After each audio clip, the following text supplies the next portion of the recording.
दोस्तों, आप तमाम लोग जानते हैं कि वक्फ संशोधन एक्ट का मामला सुप्रीम कोर्ट में है और आज 15 तारीख को इस पूरे मामले पर सुनवाई होनी थी। लेकिन आज भी अदालत में इस पूरे मामले को लेकर के कोई फैसला नहीं हुआ।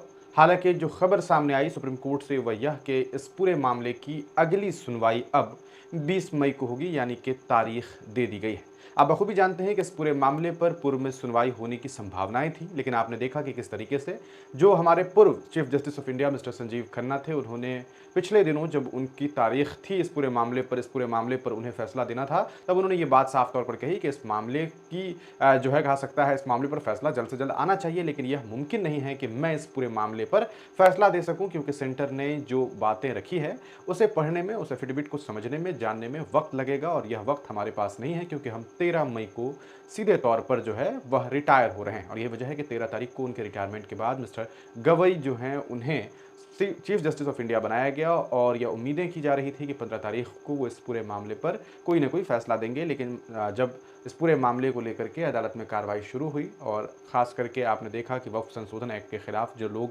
कहीं ना कहीं इस पूरे मामले को लेकर के अदालत पहुंचे हुए हैं, उनमें प्रमुख जो वकील हैं वह कपिल सिब्बल हैं। वहीं दूसरी तरफ सरकार की तरफ से जो इस पूरे मामले को देख रहे हैं solicitor general of India mister Tushar Mehta, उन दोनों ने ही कहीं ना कहीं इस पूरे मामले पर अपनी बात रखने की कोशिश की। लेकिन मिस्टर गवई ने साफ तौर पर यह बात कह दी कि इस पूरे मामले पर अगली जो सुनवाई है वह अब 20 मई को होगी। हालांकि इस बीच दोनों ही पक्ष के जो वकील हैं उन्हें लिखित में कुछ डॉक्यूमेंट्स जो हैं वह पेश करने होंगे और उसी के आधार पर फिर आगे चर्चाएं होंगी। आपको बताते चले सुप्रीम कोर्ट में इस फैसले पर लोगों की निगाहें बहुत ज़्यादा है। लोग ये उम्मीद कर रहे हैं कि अदालत इस पूरे मामले पर कुछ न कुछ बड़ा फैसला देगी। एक तरफ मुस्लिम समाज के लोगों को इस बात का डर है कि वक्फ संशोधन एक्ट के को लागू करने के बाद कहीं ना कहीं उनकी जो धार्मिक संपत्ति है, चाहे वह मस्जिद हो, मदारिस हो, मकबरे हों, मज़ारात हों या अन्य स्थल हो, उन्हें कहीं ना कहीं छीना जा सकता है। वहीं दूसरी तरफ हुकूमत इस एक्ट को इस तरह से दिखाने की कोशिश कर रही है कि हम मुसलमानों को, खास करके पसमंदाओं को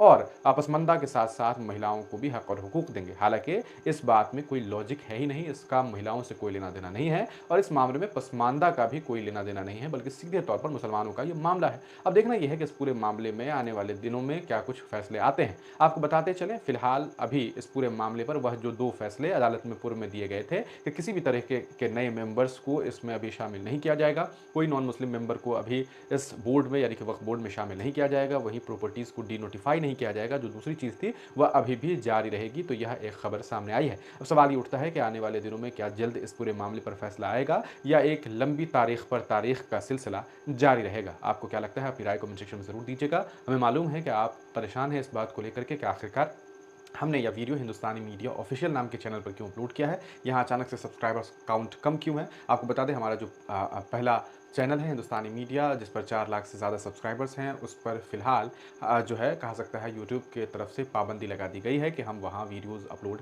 नहीं कर सकते हैं। यही वजह है कि हमने एक नया चैनल बनाया है और उस चैनल का नाम हिंदुस्तानी मीडिया ऑफिशियल है। तो हम यहाँ रेगुलर अभी वीडियोज़ अपलोड करेंगे और आने वाले दिनों में जब वहाँ हिंदुस्तानी मीडिया जो हमारा पुराना चैनल है जिस पर 4 लाख से ज़्यादा सब्सक्राइबर्स हैं, अगर वहाँ से पाबंदी हटती है तो हम वहाँ भी वीडियोज़ साझा करते रहेंगे। लेकिन हम इन दोनों चैनलों को लेकर के चलेंगे, क्योंकि आप जानते हैं कि कब क्या हो जाए और कब किसे बंद कर दिया जाए, करवा दिया जाए, ये आप बखूबी समझते हैं। ज़्यादा बताने की ज़रूरत नहीं है, वरना आप बखूबी जानते हैं कि किस तरीके से आजकल जो है इशारों में काम किया जाता है और लोगों की आवाज़ को बंद करने की कोशिश की जाती है। तो हम आपसे इतनी गुजारिश करेंगे कि हमारे चैनल को सब्सक्राइब कर लीजिएगा, अपने दोस्तों से, अपने परिवार वालों से हमारे इस चैनल को सब्सक्राइब करवाएंगे और उन्हें ये बताएंगे कि हम उनके लिए एक अच्छे तरीके से खबर पहुंचाने की कोशिश कर रहे हैं। आप तमाम लोगों का समर्थन, आप तमाम लोगों का सपोर्ट हमें आगे बढ़ाने की कोशिश करेगा। हमें उम्मीद है कि हम अगले 24 से 48 घंटों में ही एक अच्छे आंकड़े की तरफ पहुंचेंगे, जहां से हमें ये उम्मीद होगी कि हमारे वीडियोज़ एल्गोरिदम के तहत ज़्यादा से ज़्यादा लोगों तक पहुँच सकेंगे। आप तमाम लोगों का बहुत बहुत शुक्रिया।